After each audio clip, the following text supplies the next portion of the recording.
C'est un projet qui a commencé il y a 5 ans. On était accompagné depuis le début par Jean-Michel Villemotte et on a décidé de faire une restructuration lourde de ce bâtiment. On a lancé ce projet en blanc. On a fait une restructuration en blanc après avoir acquis cet immeuble auprès d'Allianz. Et bien plus tard et assez récemment, enfin il y a déjà plus d'1 an, mais tardivement dans le projet, puisque c'est au moment de la signature des marchés de construction, on a décidé de faire de cet immeuble notre siège. Donc là aussi, forcément, on est très impacté par la qualité qu'on va donner et ce qu'on va pouvoir livrer comme connectivité et comme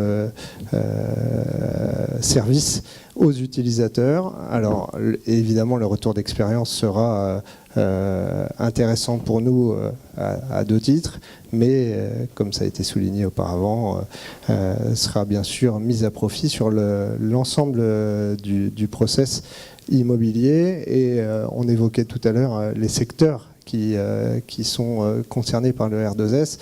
On fait beaucoup de commerce et là aussi la connectivité est un enjeu de tous les jours.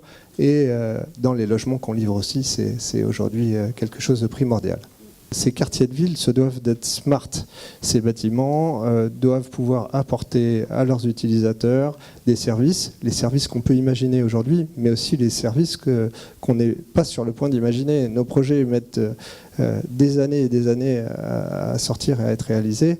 Il va de soi que les projets qu'on travaille aujourd'hui, qui sortiront dans 6, 8 ou 10 ans, on est loin d'imaginer les services et même l'architecture numérique qui sera en place. Donc aujourd'hui, ce label, ces audits qu'on fait sur nos opérations nous permet de porter un regard extérieur, de se mettre en ligne avec les besoins que vous avez recensés auprès de l'ensemble des utilisateurs et compressant nous déjà.